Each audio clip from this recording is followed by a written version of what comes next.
दोस्तों, आज की ये हमारी वीडियो रमज़ान का महीना और एक गरीब रोजदार घराना, ये कहानी चचा कमाल नाम के एक शख्स की है। चचा कमाल समीर के ऑफिस में साफ सफाई का काम करते थे। एक बार वो चाय का कप पकड़े हुए समीर के ऑफिस में गए और कहा, साहब जी चाय। समीर ने चाचा की तरफ देखा और कहा, चाचा बैठ जाओ। चाचा समीर की तरफ देखते हुए कुर्सी पर बैठ गए और समीर ने कहा, चाचा जी आप तो जानते होंगे अभी मेरा बिजनेस ना के बराबर है। मैं अभी ज्यादा तनख्वाह नहीं दे सकता हूँ। बस कुछ जरूरत लोगों को ही काम पर रखूंगा, बाकी सबको निकाल दूंगा। आप भी कल मेरे मैनेजर से मिल लेना और आप अपना हिसाब कर लेना। अब मुझे आपकी जरूरत नहीं है। ये बात सुनकर चचा कमाल हसरत भरी निगाहों से समीर की तरफ देखने लगे। चचा परेशान हो गए और किसी सोच में पड़ गए। समीर ने चचा को आवाज दी। ऐसा लग रहा था जैसे वो सुन ही नहीं रहे हों। समीर ने जोर से कहा, चाचा। तो चाचा किसी दर्द भरे ख्याल से बाहर आए। पता नहीं वो क्या सोच रहे थे।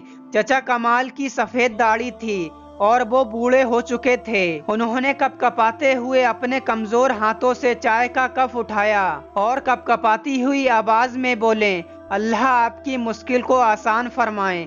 हमारा मालिक अल्लाह है। समीर खुद भी परेशान था क्योंकि उसका कारोबार तकरीबन खत्म हो चुका था। समीर घर आया और बहुत परेशान था। बीबी को आवाज दी कि मेरे लिए एक कप चाय बना दो। बीबी पास आई और कहा, आप बड़े परेशान लग रहे हैं। समीर ने लंबी सांस ली और कहा, क्या बताऊं? बैंक से लोन लेकर कुछ कॉन्ट्रैक्टर के साथ साइन किया था। कल बैंक वाले भी पैसे लेने आएंगे। बीबी ने कंधे पर हाथ रखा और कहा, आप परेशान ना हो, सब कुछ ठीक हो जाएगा। मैं आपके लिए चाय बनाकर लाती हूँ। उधर चचा कमाल घर आए तो वहाँ किराए वाला खड़ा था। वो चचा कमाल से कहने लगा, पिछले 4 महीने का किराया बाकी है, वो देना है या फिर घर से बाहर निकालूं? चचा कमाल हल्का सा मुस्कुराए और कहा, बशीर साहब पहले चाय पी लो, आ जाओ घर के अंदर आ जाओ। बशीर सख्त लहजे में बोला, आप चाय रहने दो, मुझे मेरा किराया दो। चचा कमाल धीरे से बोले, कल दे दूंगा, कल शाम को आ जाना। इसके बाद चचा घर के अंदर आ गए। उनके 3 बच्चे थे। बड़ी बेटी तकरीबन 20 साल की थी, छोटा बेटा तकरीबन 17 साल का और सबसे छोटी बेटी तकरीबन 12 साल की थी। उन्होंने बेटी को आवाज दी और कहा, बिटिया पानी का एक गिलास ले आओ। बेटी पानी का गिलास लेकर आई और चाचा किसी सोच में गुम हो गए। तो बेटा पास में आया और कहा, अब्बा परसों पहला रोजा है, रमजान का सामान लेने कब जाना है? और हाँ, आपने कहा था कि इस रमजान फ्रिज ले लेंगे, वो कब लाना है? अब्बा मुस्कुराए और कहा, ले लेंगे बेटा, ले लेंगे, अल्लाह देगा। मगरिब की अजान होने लगी। सब वजू करने लगे और नमाज अदा की। दूसरे दिन चचा की बीबी बोली, आजी सुनते हो, क्या आपने काम पे नहीं जाना है? टाइम देखिए, 9 बज गए हैं। चचा कमाल बीबी की आंखों में देखकर बोले, अभी हमारा इम्तिहान बाकी है, अभी शायद हमारा सब्र आजमाइश बाकी है। साहब ने मुझे नौकरी से निकाल दिया है। वो कहते हैं कि अब कोई जरूरत नहीं है। बूढ़ी बीबी का सर चकरा गया। रमजान शुरू हो रहे हैं, कल पहला रोजा है। बच्चे रमजान का सामान लाने की बात कर रहे थे और अब हमारे लिए एक और इम्तिहान। कब हमारी खुशहाली के दिन आएंगे? चचा कमाल बोले, अल्लाह हमारा वारिस है, परेशान ना हो। दूसरी तरफ बाजारों में लोगों की भीड़ थी। लोग रमजान शरीफ का इफ्तारी का सामान खरीद रहे थे। चचा कमाल का बेटा अपने दोस्तों के साथ बाजार गया। उसके दोस्तों को भी सामान खरीदना था। चचा कमाल का बेटा हसरत भरी निगाहों से देखता था कि लोग कितना सामान लेकर जा रहे थे। मैं भी जाकर अब्बा से कहता हूँ, हम भी रमजान का सामान लेने जाएंगे। उधर चचा कमाल ऑफिस से जो भी हिसाब में पैसे मिले वो सारे पैसे जाकर मकान मालिक को दे दिए। अब चचा कमाल की जेब खाली हो गई। परेशानी का आलम था। चचा कमाल जानते थे कि बच्चे बाजार जाने को कहेंगे तो बच्चों का सामान कैसे लाऊंगा। हिम्मत बांधकर चचा घर चले गए।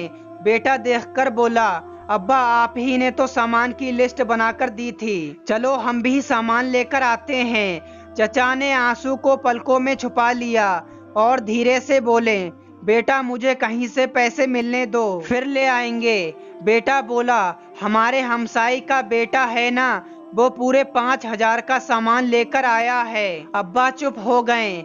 आज पहला रोजा था। शहरी में खाने के लिए क्या था? वही रात का बचा हुआ खाना। चाय बनाने के लिए दूध तक नहीं था।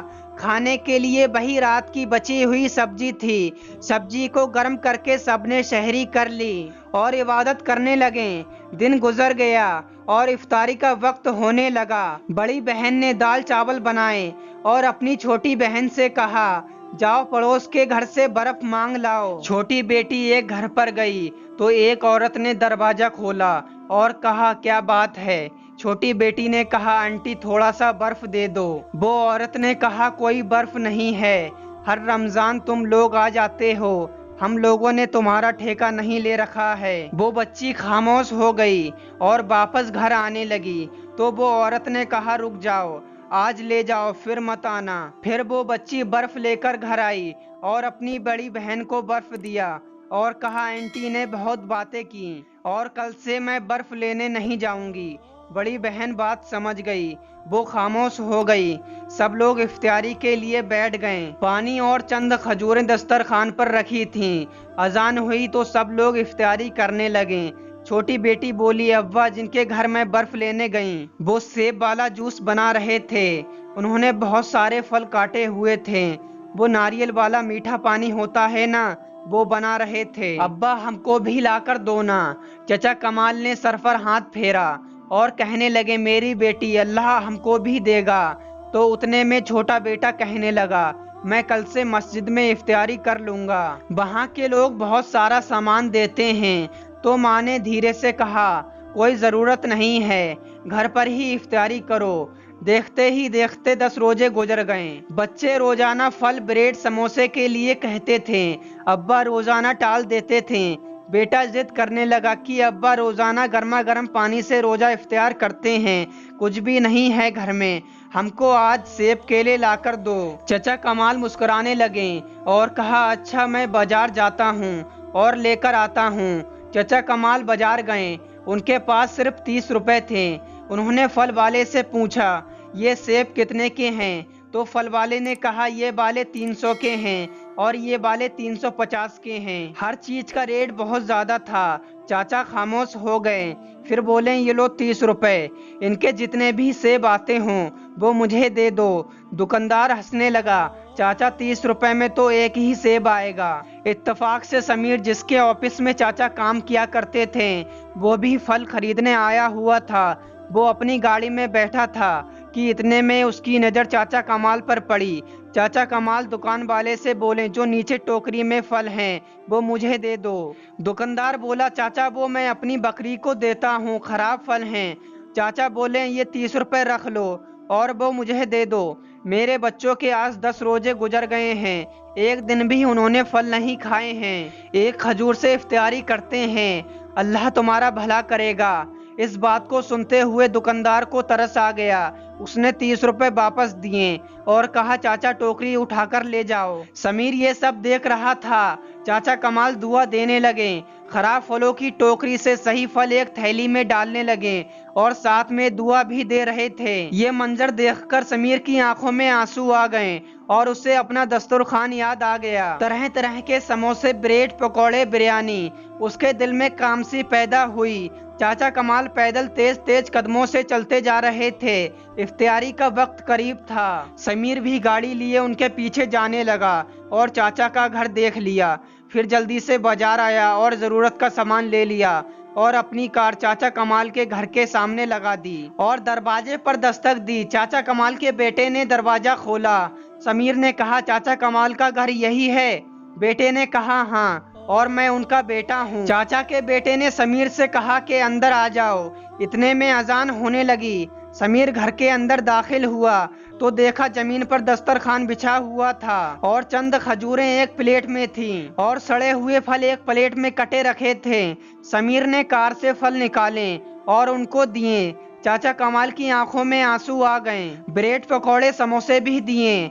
सबके चेहरे पर मुस्कुराहट आ गई। समीर उनके साथ बैठकर इफ्तियारी करने लगा। समीर ने चाचा से कहा कि कल से ऑफिस आ जाना और हाँ, हर रोज इफ्तियारी का सामान आपके घर पहुंच जाया करेगा। चाचा दुआ देने लगे। समीर घर जा रहा था और आज उसके दिल में अजीब सा सुकून महसूस हो रहा था। घर जाकर बीबी से कहने लगा, कल से इफ्तियारी का सामान सिर्फ जरूरत का काटना। इफ्तारी एक खजूर से भी की जा सकती है, लेकिन बहुत से लोग ऐसे होते हैं जिनको एक खजूर भी नसीब नहीं होती है। कल से कुछ फल चाचा कमाल के घर भी भेज देना। इतने में समीर की फोन की घंटी बजी। दूसरी तरफ दूसरी कंपनी का मैनेजर बात कर रहा था। उसने समीर से कहा कि आपके अकाउंट में 20 लाख रुपए ट्रांसफर कर दिए हैं, बाकी के पैसे ईद के बाद मिल जाएंगे। समीर आसमान की तरफ देखने लगा। एक सुकून उसके चेहरे पर झलक रहा था। आज वो बहुत खुश था। छोटी सी नेकी ने कितना कुछ बदल दिया। चाचा कमाल के घर खुशहाली आ गई और समीर की कंपनी को भी पैसा मिल गया। दोस्तों, रमजान का महीना चल रहा है। आप लोग अपने आस पड़ोस के जरूरतमंद लोगों का ख्याल रखें। अपने आसपास देखें। बहुत से लोग ऐसे भी होते हैं जो किसी इंसान के सामने हाथ नहीं फैलाना चाहते हैं, तो ऐसे लोगों का भी आप जरूर ख्याल रखें और ज्यादा से ज्यादा जरूरतमंद लोगों की मदद करें। दोस्तों, वीडियो को लाइक, चैनल को सब्सक्राइब करके बेल आइकन प्रेस जरूर कर लें। आपके लिए इस चैनल पर और भी अच्छी अच्छी वीडियो आती रहेंगी। मिलते हैं एक और नई वीडियो के साथ। अस्सलामु अलैकुम वरहमतुल्लाहि वबरकातुहू।